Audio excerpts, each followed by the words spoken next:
Je vais vous expliquer comment choisir ces boules de pétanque parce que oui, il y a une méthode précise. Oubliez tout ce que vous avez déjà entendu, le poids, le diamètre, l'acier carbone, etc. C'est du vent, c'est du marketing pour les faibles. Moi, je vais vous donner la seule méthode scientifique. Là, on passe au niveau professionnel.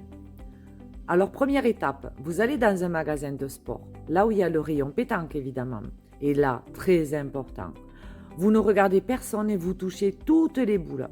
Pas juste 3 boules, hein, non, moi je fais un petit truc simple. Je prends toutes les boules du présentoir et je les amène sur le parking. Si vous avez besoin d'un chariot pour transporter les 40 kilos de ferraille, vous le prenez. On est là pour tester, pas pour faire semblant. Ensuite, direction le parking. Là, je teste chaque boule. Je les lance une par une et si je fais un carreau avec, eh bien c'est celle-là. C'est ma boule star. Le bitume, lui, dit la vérité. Parce qu'une boule qui fait carreau sur un parking, elle fera carreau partout. C'est de la physique quantique.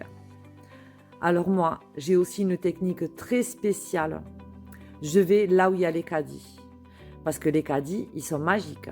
Quand je tire, ils arrêtent mes boules. Du coup, pas besoin d'aller les chercher au fond du parking à 3 km. Économie d'énergie. Par contre, il faut faire attention parce que là où il y a les caddies, bien sûr, il y a du passage. Tout à l'heure, par exemple, je m'apprêtais à tester une au but match 3. Et là, il y a Régine qui arrive avec son sac de poireaux. Elle me regarde, elle a peur, elle fait comme ça. Oh. Elle me regarde, elle a peur. Moi, je reste pro. Je baisse ma boule, je lui fais signe. Allez-y, Régine, récupérez votre jeton. Mais faites vite, j'ai le bras chaud là. Et là, c'est le pire. Des fois, ça fait carrément une file d'attente. Ils veulent tous passer, mais ils me regardent, ils voient que je lance des boules, alors ils n'osent pas, ils ont peur. Mais je suis polie, donc je les laisse passer de temps en temps. Allez-y, venez chercher votre caddie. Promis, je tire pas pendant que vous êtes devant. Mais franchement, jouer devant les caddies, c'est le top. Ça arrête les boules, ça me fatigue moins et ça crée de l'animation pour les gens. Voilà, merci les caddies, on devrait en mettre sur tous les terrains officiels.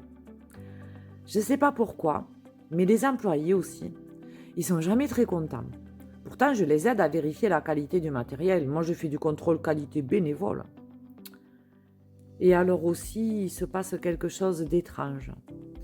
Avec ma technique pour choisir mes boules, ça finit toujours pareil. Je ne sais pas pourquoi, vraiment je ne comprends pas. Comme tous les génies, je suis incomprise, je pense. Je suis tranquillou, en train de tester mes boules. Je suis en train d'analyser la trajectoire d'une boule qui a ricoché sur une Twingo. Et là, gyrophare. La police arrive. Toujours. Ils arrivent, en plus ils sont tendus, ils n'ont vraiment pas du tout la fibre sportive. Hein. En général, le policier descend et il me dit « Madame, posez cette boule tout de suite !» Comme si je tenais une grenade dans les mains. Et je lui dis « Mais calmez-vous, agent, c'est de la demi-tendre, elle ne mord pas. » J'essaye de faire un peu d'humour, mais ils n'ont aucun sens de l'humour. Est-ce que vous avez déjà essayé de courir avec 12 jeux de boules dans les bras? C'est impossible. Le bruit que ça fait, on dirait un chevalier en armure qui tombe d'un escalier. Alors je me retrouve à courir derrière toutes les boules qui sont coincées sous les caddies, dans les roues des voitures. Un bordel, un vrai bordel. Donc écoutez bien mon conseil par contre, c'est le conseil ultime. Il faut changer de magasin à chaque fois avec cette tactique. C'est vital, il faut tourner. Moi, c'est fini. Je suis grillée partout. J'ai ma photo à l'entrée de tous les magasins de sport du département avec écrit en rouge « Attention, la tireuse de caddie ». Du coup, la semaine prochaine, je vous expliquerai comment tester la solidité de son cercle. C'est simple, en le posant au milieu de l'autoroute A7. Voilà, grâce à cette méthode, vous êtes sûr de choisir la boule parfaite. Allez, salut!